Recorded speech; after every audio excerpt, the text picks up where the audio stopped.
Bengaluru brand Bengaluru ಅಂತ ಇರುವಂತ ಬೆಂಗಳೂರಲ್ಲಿ ಈಗ ಗುಂಡಿಗಳದ್ದೇ ದರ್ಬಾರ್ ಆಗ್ತಾ ಇದೆ. ಇದರ ಬಿಸಿ ಈಗ ಉದ್ಯಮ ಕ್ಷೇತ್ರಕ್ಕೂ ತಟ್ಟಿರೋದು. ಬೆಂಗಳೂರಿಗೆ ಗುಂಡಿ ಗಂಡಾಂತರ ಆಗಿದ್ದು ಉದ್ಯಮಿಗಳು ಅತಂತ್ರ ಆಗಿದ್ದಾರೆ. ಸಿಲಿಕಾನ್ ಸಿಟಿಯ ರಸ್ತೆ ಗುಂಡಿಗಳಿಗೆ ಉದ್ಯಮಿಗಳು ಬೇಸತ್ತೋಗಿದ್ದಾರೆ. ಬೆಂಗಳೂರನ್ನ ತೊರೆಯೋದಕ್ಕೆ ಮುಂದಾಗಿರುವಂತದ್ದು ಲಾಜಿಸ್ಟಿಕ್ ಕಂಪನಿ.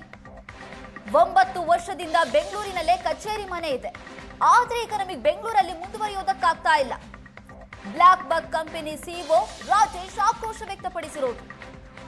ಗುಂಡಿ ಮತ್ತು ಧೂಳನ್ನ ಸರಿಪಡಿಸುವ ಕೆಲಸ ಆಗ್ತಾ ಇಲ್ಲ. ಆಫೀಸ್ನಿಂದ ಮನೆಗೆ ಹೋಗೋದಕ್ಕೆ 1.5 ಗಂಟೆ ಬೇಕು. ಮುಂದಿನ 5 ವರ್ಷ ಕೂಡ ಬದಲಾವಣೆ ನಿರೀಕ್ಷೆ ಇಲ್ಲ ಅಂತ ಆಕ್ರೋಶ ವ್ಯಕ್ತಪಡಿಸಿದ್ದಾರೆ. ರಸ್ತೆ ತುಂಬಾ ಗುಂಡಿ ಮತ್ತು ಧೂಳೆ ತುಂಬಿಕೊಂಡಿದೆ. ಬ್ಲಾಕ್ ಬಗ್ ಕಂಪನಿ ಸಿಇಒ ರಾಜೇಶ್ ಆಕ್ರೋಶ ವ್ಯಕ್ತಪಡಿಸಿರೋದು.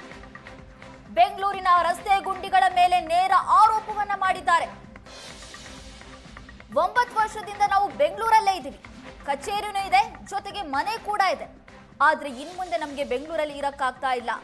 ರಸ್ತೆ ತುಂಬಾ ಬರೀ ಗುಂಡಿಗಳೇ ಇದ್ದು ಈ ಗುಂಡಿ ಮತ್ತು ಧೂಳಿನ ಸಮಸ್ಯೆಯಿಂದ ನಮಗೆ ಮನೆ ಹೋಗೋದು 1.5 ಗಂಟೆ ಬೇಕು. ಇದೇ ರೀತಿ ಮುಂದುವರೆದರೆ ನಮಗೆ ಸಮಸ್ಯೆ ಆಗುತ್ತೆ, ನಾವು ಬೆಂಗಳೂರನ್ನ ಬಿಟ್ಟು ಹೋಗ್ತೀವಿ ಅಂತ ಉದ್ಯಮಿ ರಾಜೇಶ್ ಆಕ್ರೋಶ ವ್ಯಕ್ತಪಡಿಸಿರೋದು. ಇವರು ಬ್ಲಾಕ್ ಬಗ್ ಕಂಪನಿ ಸಿಇಒ. 9 ವರ್ಷದಿಂದ ಬೆಂಗಳೂರಿನಲ್ಲಿ ಕಚೇರಿ ಹೊಂದಿದ್ದಾರೆ, ಜೊತೆಗೆ ಇಲ್ಲೇ ಮನೆ ಮಾಡ್ಕೊಂಡು ವಾಸವಾಗಿದ್ದಾರೆ. ಪ್ರತಿನಿತ್ಯ ಮನೆಯಿಂದ ಆಫೀಸಿಗೆ ಬರಬೇಕಾದ್ರೆ ಈ ಧೂಳು ಮತ್ತು ಗುಂಡಿಗಳ ಗಂಡಾಂತರದಿಂದ 1.5 ಗಂಟೆ ಸಮಯ ಬೇಕಾಗ್ತಿದ್ಯಂತೆ. ಇಷ್ಟೊಂದು ಸಮಯ ತಗಲ್ತಾ ಇದೆ, ನಮ್ಗೆ ಆಗ್ತಾ ಇಲ್ಲ, ನಾವು ಬೆಂಗಳೂರನ್ನ ಬಿಟ್ಟು ಹೋಗ್ತೀವಿ ಅಂತ ಬ್ಲಾಕ್ ಬಗ್ ಕಂಪನಿ ಸಿಇಒ ರಾಜೇಶ್ ಹೇಳ್ತಿರೋದು.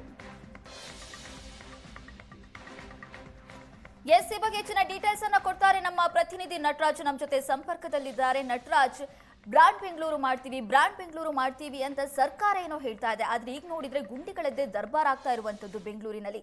ಈಗ ಉದ್ಯಮ ಕ್ಷೇತ್ರದಲ್ಲಿರುವಂತ ಉದ್ಯಮಿಗಳು ಕೂಡ ನಾವು ಬೆಂಗಳೂರನ್ನ ಬಿಟ್ಟು ಹೋಗ್ತೀವಿ ಅಂತ ಇದ್ದಾರೆ. ಸೊ ಏನಾಗ್ತಾ ಇದೆ, ಏನ್ ಹೇಳ್ತಾ ಇದ್ದಾರೆ ಸಿಇಒ, ಏನ್ ಡೀಟೇಲ್ಸ್ ಸಿಗ್ತಾ ಇದೆ? ಎಸ್ ನೈನಾ, ಬೆಂಗಳೂರನ್ನು ಬ್ರ್ಯಾಂಡ್ ಬೆಂಗಳೂರನ್ನಾಗಿ ಮಾಡೋಕ್ಕೆ ಹೊರಟಿರೋ ಸರ್ಕಾರ ಈಗ ಜನರ ಹತ್ರ ಉಗ್ಗಿಸ್ಕೊಳ್ಳುವಂತಹ ಪರಿಸ್ಥಿತಿ ಎದುರಾಗ್ತಾ ಇದೆ. ಇಷ್ಟು ದಿನ ಪ್ರತಿ ಗಲ್ಲಿಗಳಲ್ಲೂ ಜನ ಹೋಗಬೇಕಾದ್ರೆ ಗುಂಡಿಗಳನ್ನು ದಾಟ್ಕೊಂಡೇ ಹೋಗಬೇಕು ಅನ್ನೋ ಪರಿಸ್ಥಿತಿ, ಈಗ ಅದಕ್ಕಿಂತ ದೊಡ್ಡದಾದಂತಹ ಗುಂಡಿಗಳನ್ನು ದಾಟ್ಕೊಂಡು ಹೋಗುವಂತಹ ಪರಿಸ್ಥಿತಿ ಎದುರಾಗ್ತಾ ಇದೆ. ಅದೇ ನಿಟ್ಟಿನಲ್ಲಿ ನಾವು ಏನಿವಾಗ ಬೆಳ್ಳಂದೂರು, ಮಾರತಹಳ್ಳಿ, ಪನತ್ತೂರು ಈ ಭಾಗಗಳಲ್ಲಿ ದೊಡ್ಡ ಕಂಪನಿ IT ಕಂಪನಿಗಳನ್ನ ಕಾಣ್ತೀವಿ. ಅವರು ಕೂಡ ಈಗ ಕಂಪನಿಗಳನ್ನು ಶಿಫ್ಟ್ ಮಾಡೋದಕ್ಕೆ ಮುಂದಾಗ್ತಾ ಇದ್ದಾರೆ. ಈಗಾಗಲೇ ನಾವು ನೋಡಿರ್ಬೋದು, ಬೆಳಗ್ಗೆಯಿಂದಲೂ ಕೂಡ ಒಂದು ಟ್ವೀಟನ್ನು ಗಮನಿಸ್ತಾ ಇದ್ದೀವಿ. ಖ್ಯಾತ ಒಂದು ಬ್ಲ್ಯಾಕ್ ಬಗ್ ಕಂಪನಿಯ CEO ಆದಂತಹ ರಾಜೇಶ್ ಅವರು ಕೂಡ ಒಂದು ಟ್ವೀಟನ್ನು ಮಾಡಿರ್ತಾರೆ. ಟ್ವೀಟಲ್ಲಿ ನಾನು 9 ವರ್ಷದಿಂದ ಇದೇ ಮಾರ್ಗದಲ್ಲಿ ಬರ್ತಾ ಇದ್ದೆ, ಅಂದರೆ ಮನೆಯಿಂದ ಕಂಪ್ಲೀಟಾಗಿ ನಾನು ಆಫೀಸಿಗೆ ಬರೋವರೆಗೂ ಕೂಡ ದೊಡ್ಡದಾದಂತಹ ಗುಂಡಿಗಳನ್ನು ದಾಟ್ಕೊಂಡೇ ಬರಬೇಕು. ನನಗೆ ಈ ರೀತಿಯಾದಂತಹ ಅನುಭವ ಪ್ರತಿದಿನ ಆಗ್ತಾ ಇದೆ. ಎಷ್ಟೇ ಬಾರಿ ನಾವು ಸರ್ಕಾರಕ್ಕೆ ಮತ್ತು ಇಲ್ಲಿ GBA ಅಧಿಕಾರಿಗಳಿಗೆ ಮನವಿ ಕೊಟ್ಟರೂ ಕೂಡ ಯಾವುದೇ ರೀತಿಯಾದಂತಹ ನಿರ್ಧಾರವನ್ನು ಇಲ್ಲಿ ತೆಗೆದುಕೊಳ್ತಾ ಇಲ್ಲ. ಪ್ರತಿದಿನ ಸಾಕಷ್ಟು ಆಕ್ಸಿಡೆಂಟ್ಗಳಾಗುತ್ತೆ.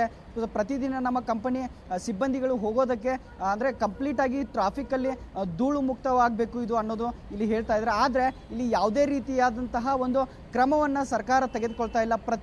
ಯಾವ ಸರ್ಕಾರ ಬಂದರೂ ಕೂಡ ಇದೇ ರೀತಿಯಾದಂತಹ ಒಂದು ರಸ್ತೆಯನ್ನು ನಾವು ದಾಟ್ಕೊಂಡು ಬರಬೇಕು ಅನ್ನೋ ಮಾತುಗಳನ್ನು ಅಲ್ಲಿ ಟ್ವೀಟಲ್ಲಿ ಆಕ್ರೋಶವನ್ನು ಹೊರಗೆ ಹಾಕಿದ್ದಾರೆ. ಸದ್ಯ ನನ್ನ ಜೊತೆಗೆ ಮಾತನಾಡೋದಕ್ಕೆ ಕಂಪನಿ ಉದ್ಯೋಗಿಗಳು ಇದ್ದಾರೆ, ಅವ್ರನ್ನ ಮಾತಾಡಿಸ್ತಾ ಹೋಗ್ತೀನಿ.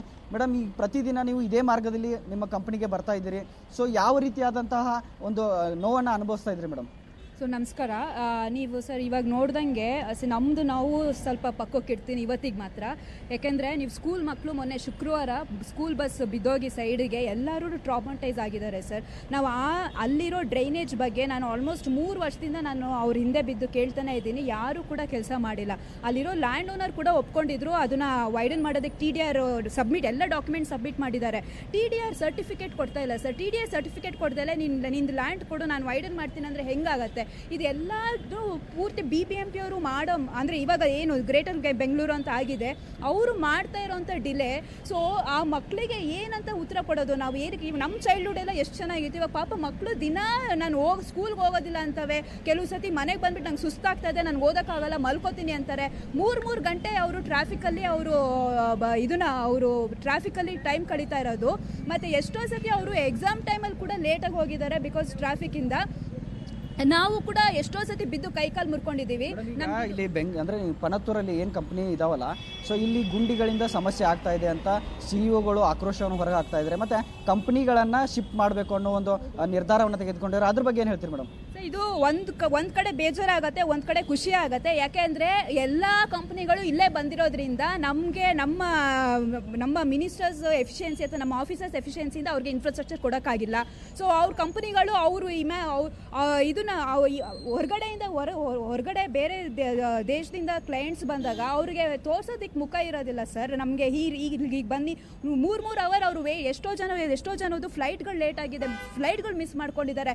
ಈ ಥರ ಇದ್ದಾಗ ಆಬ್ವಿಯಸ್ಲಿ ಎಲ್ಲ ಕಂಪ್ನಿನೂ ಶಿಫ್ಟ್ ಆಗಲೇಬೇಕು ಅಂತ ಹೇಳ್ತಾರೆ. ಬಟ್ ಇನ್ನೊಂದು ಕಡೆ ಬೇಜಾರು ಏನಾಗುತ್ತೆ ಅಂದರೆ, ನಾನು ಸಿಲಿಕಾನ್ ಕಂಪ್ನಿ ಕೆಲಸ ಮಾಡ್ತಾ ಇರೋದು, ನನಗೆ ಗೊತ್ತು ಅದು ಅಂದರೆ ಎಷ್ಟು ಒಳ್ಳೆ ಹೆಸರು ತಂದಿದ್ದೀವಿ ನಾವು ಬೆಂಗಳೂರಿಗೆ ಅಂತ ಅಂದ್ಬಿಟ್ಟು. ಬಟ್ ಆ ಸಿಲಿಕಾನ್ ವ್ಯಾಲಿನ ಇವ್ರು ಹೋಗಿ ಸೀವೇಜ್ ವ್ಯಾಲಿನ ಥರ ಮಾಡ್ತಾ ಇದ್ದಾರಲ್ಲ. ನಾನು ಅಷ್ಟು ಟ್ಯಾಕ್ಸ್ ಕಟ್ಬಿಟ್ಟು ಕೂಡ ನನಗೆ ಇಲ್ಲಿ UGD ಅವರು 10 ವರ್ಷ ಆದರೂ UGD ಕೊಟ್ಟಿಲ್ಲ ನಮ್ಮ ಏರಿಯಾದಲ್ಲಿ. UGD ಸೀವೇಜಲ್ಲಿ ಹೋಗೋ ಥರ ಮಾಡ್ತಾ ಇದ್ದಾರೆ. ನಾವು ಅದಕ್ಕೆ ಏನು ಕೇಳ್ಕೊತೀವಿ? ಸೊ ಕೇಳಿದ್ರಲ್ಲ, ಏನಂತಂದ್ರೆ ನೈನಾ, ಇಲ್ಲಿ ಪ್ರತಿದಿನ ನಾವು ಇಲ್ಲಿ ಬರ್ತಾ ಇರ್ತೀವಿ. ಆದರೆ ಇಲ್ಲಿ ಪ್ರಮುಖವಾಗಿ ಗಮನಿಸ್ತಾ ಹೋಗ್ಬೋದು, 9 ವರ್ಷ ಆಗಿರ್ಬೋದು, 10 ವರ್ಷ ನಾವು ಪ್ರತಿದಿನ ಕಂಪನಿಗಳಿಗೆ ಬರ್ತಿರ್ತೀವಿ. ನಮಗೆ ಒಂದು ಯಾವುದೇ ಒಂದು ರೂಢಿ ಆಗಿದೆ. ಆದರೆ ನಮ್ಮ ಕಂಪನಿಗೆ ಬರ್ತಕ್ಕಂತಹ ಆ ಕ್ಲೈಂಟ್ ಏನಿದಾರಲ್ಲ, ಅವರು ಕೂಡ ಈ ಒಂದು ರಸ್ತೆಯಲ್ಲಿ ಏರ್ಪೋರ್ಟ್ನಿಂದ ಬರಬೇಕು ಅಂತಂದರೆ ಅವರು ಕೂಡ ಒಂದು ಬೇಸರವನ್ನು ವ್ಯಕ್ತಪಡಿಸ್ತಾ ಇದ್ದಾರೆ. ಜೊತೆಗೆ ನಮ್ಮ ಆ ಕ್ಲೈಂಟ್ಗಳು ಕೂಡ ನಮ್ಮ ಸಂಬಂಧವನ್ನು ಕಳೆದುಕೊಳ್ತಾ ಇದ್ದಾರೆ ಅಂತ ಅವ್ರ ಮಾತಾಗಿತ್ತು. ನೈನಾ, ಥ್ಯಾಂಕ್ ಯು ನಟರಾಜ್, ನಿಮ್ಮೆಲ್ಲ ಡೀಟೇಲ್ಸ್ಗಾಗಿ.